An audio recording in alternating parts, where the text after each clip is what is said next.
Buongiorno e buona domenica a tutti. Oggi siamo il 30 di marzo del 2025. Mi raccomando, è cambiato l'orario di portare un'ora, diciamo, avanti.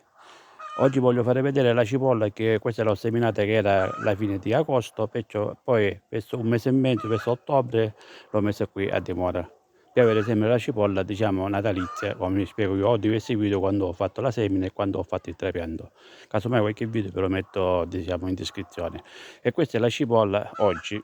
Guardate, io mano a mano che mi serve la prendo o sto dando una pulita, sto togliendo un po' d'erba e, e scusate, e sto rincazzando, diciamo, la cipolla piano piano.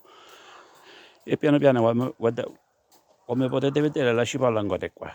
Quando mi serve, tipo stamattina ho raccolto un po' di cipolla.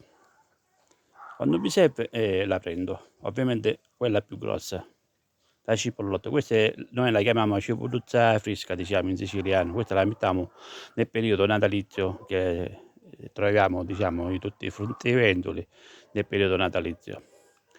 La cipolluzza fresca, la cipolla lunga. Come potete vedere, guardate come sta crescendo. Quando mi serve vengo qua e mi prendo quello che mi serve.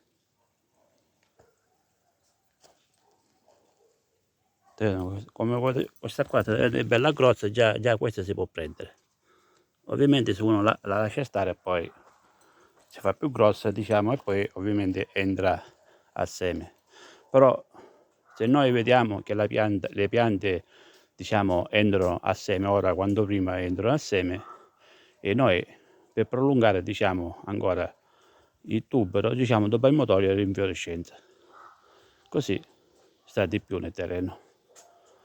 Ovviamente qualcuno poi la lascio stare per la semina, che poi la vado a seminare quest'anno, diciamo. Io l'ho seminata questa, come ho detto poco fa, verso agosto, la fine di agosto, perciò a ottobre ho fatto il trapianto e questo è oggi il risultato. Va bene, buona domenica a tutti, ci vediamo nei prossimi video, una buona giornata.